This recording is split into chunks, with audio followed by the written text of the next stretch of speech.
Hello viewers, today we're going to be taking a look at the telephones in the house as of July 24th, 2025.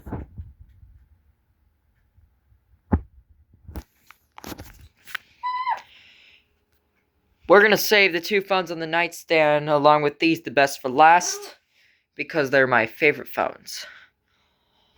Okay, focus camera, there we go. On the first row of the phone rack, we have the Uniden 2.4 GHz analog cordless telephone, the Uniden DXAI 4288-2.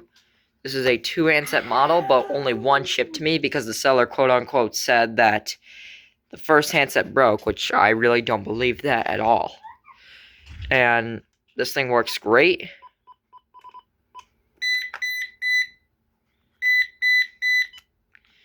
It works like new. Although this thing was used a lot though. There were some caller ID entries in it. It's when I first got it. I unboxed it off camera because I got too excited. And well, yeah. Over here is a Ooma Tello box activated on my Ooma number. Go ahead, try my freaking activation code. It's not gonna work. This is the model number Tello 104.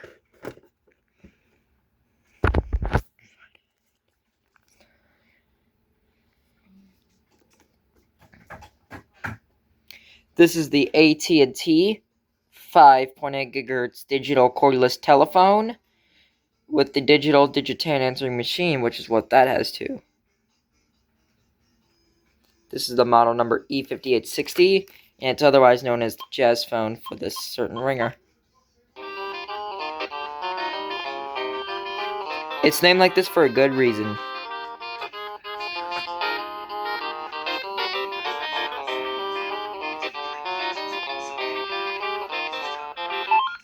I got this phone back in like late 2024. I think it was like November or October.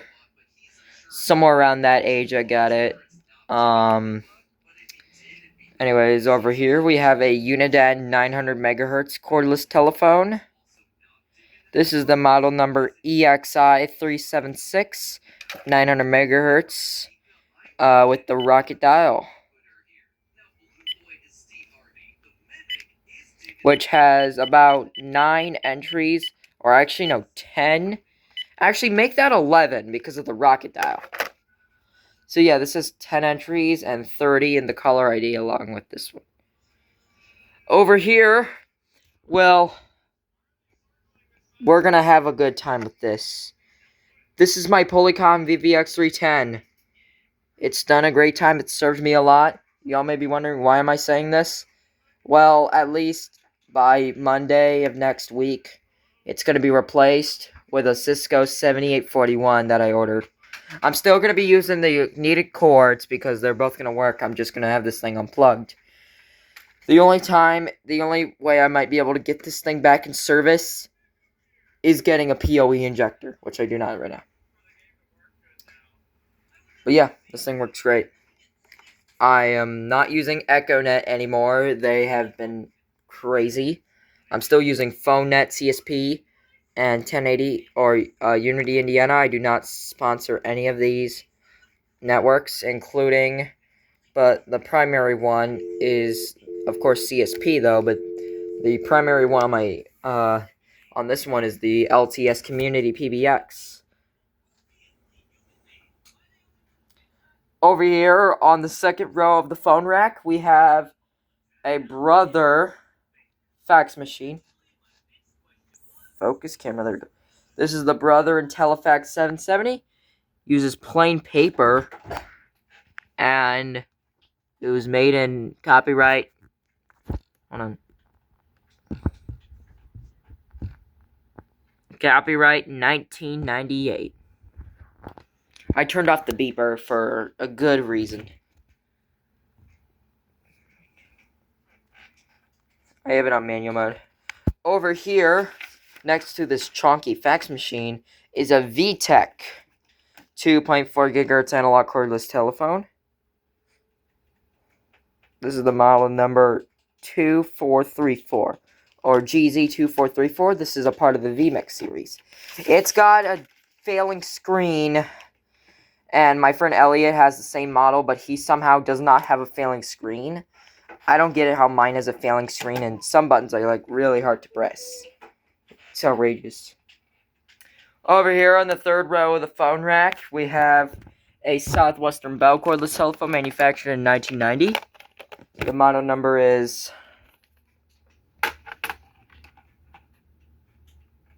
FF1725, and it was made by the Southwestern Bell Telecommunications Incorporated, and I think it was actually manufactured by the Freedom Phone division. It is it doesn't work the greatest. I'll show you what I mean.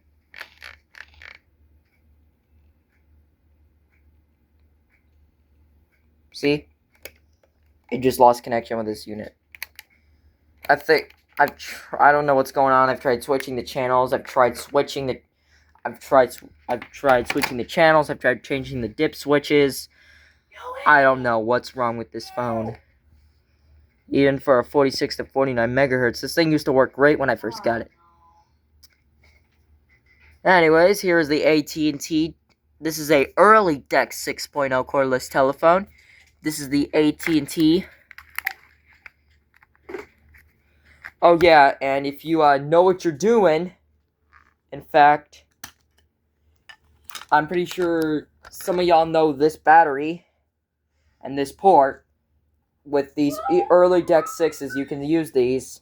It'll fit fine as long as it's the right voltage. 2.4, if it's a 2.4 volt, it'll work fine.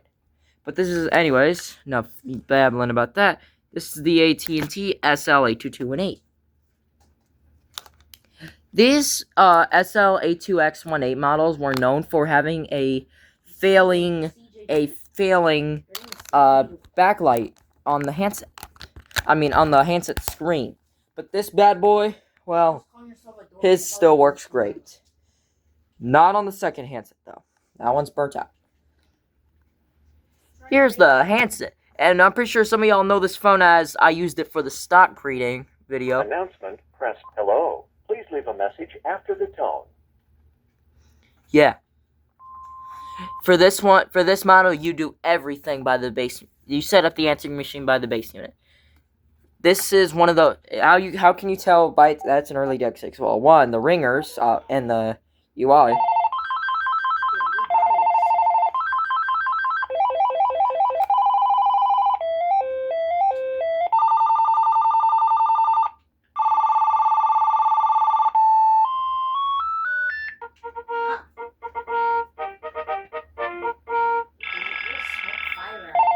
Some models, some newer ones, some older ones have different ringers. I don't know.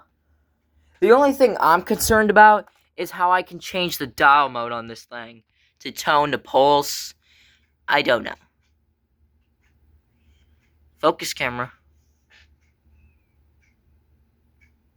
Why is this thing not focusing? There we go. And here's the paging tone. This is paging. Pretty standard, if you ask me. Over here, it's just the Uniden True 348 base unit, but with a True 346 handset in there. This thing still works great. And over here on the fourth rack is just a bunch of phones. I'm sure you guys know the model numbers. If you don't, try to look them up. I'm just kidding, I'll say them all. That's a CS6719, that's a DS6621, that's a CS5119-16, that's a True 9485, that is the handset for the SN5147 by VTech. That's the AT&T BL102, CS6719, VTech CS6114, Emerson EM2516, Packard Bell EM2516PB, which is a rebrand. Oh, my back. Alright, well, I've saved these. Well, not these. Well, these. Somewhere towards last. Here is a Panasonic KXTGEA20 handset that goes to a model I will say earlier. And well, here's the other handset to the AT&T SLE2218. I'm gonna turn on my fan because it's hot. See? Failing backlight. It still works great though.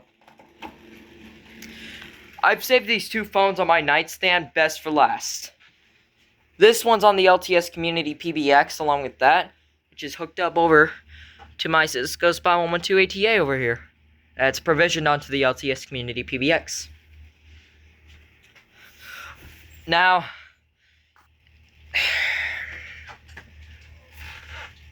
I'm pretty sure some of you guys have known this model. Put it over here. Turn on my flashlight. Now I'm sure some of you guys know this model. Yep. You guessed it. It's my favorite phone overall. The KXTGE270 by Panasonic. I have a handset for this in another room, which I'm going to show you guys real quick. Because sometimes I get calls on the LTS PBX. And, over here is the other, you know, what I just said I was going to show you guys. The third handset to the KXTGE270.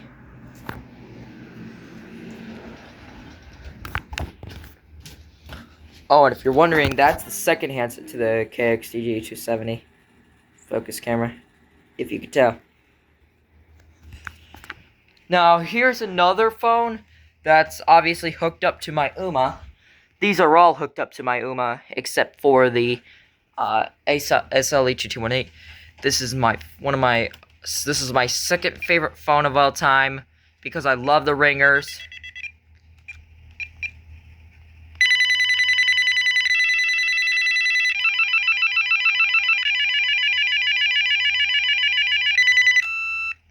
Focus camera. Now, I'm sure some of you guys know this model. This model is known for having the VTech logo and this right here, 5.8 gigahertz. It's been known for wearing off after years of use, while this one hasn't been used much. And when I first got it, this did not have any caller ID or directory entries whatsoever. So I added some and got some caller ID entries. Now, as you may have guessed, it is the VTech. Okay, I'll fix that. It is the VTech. Oh, Jesus. He's blocking it. CS5111. Yes, it's that phone. It also has a paging tone that's similar to my VMix, but different, because they both have different ringers and piezos.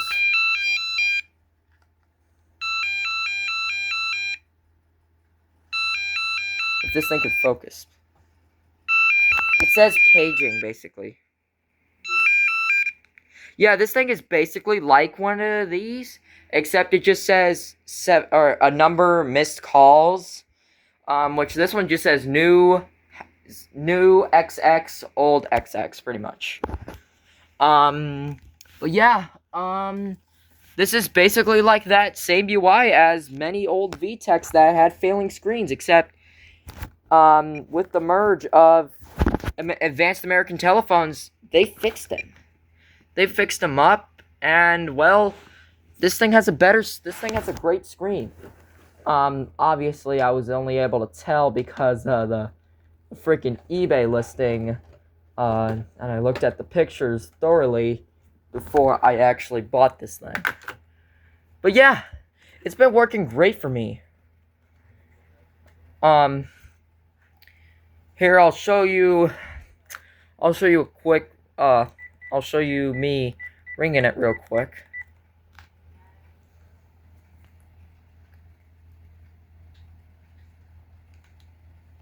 Huh, that's weird. Guess the outbound ain't working on that. Well, I still have my other line.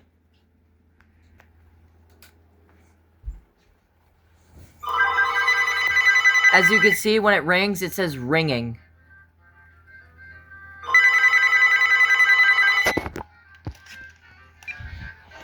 The only thing I don't get is why this thing isn't getting caller ID. I don't get it why it's getting caller ID. But I'll have to fix that off camera. But anyways, well, that does it for the phones in the house as of July 24th, 2025. Thank you guys for watching. Comment, like, subscribe. See you in the next video.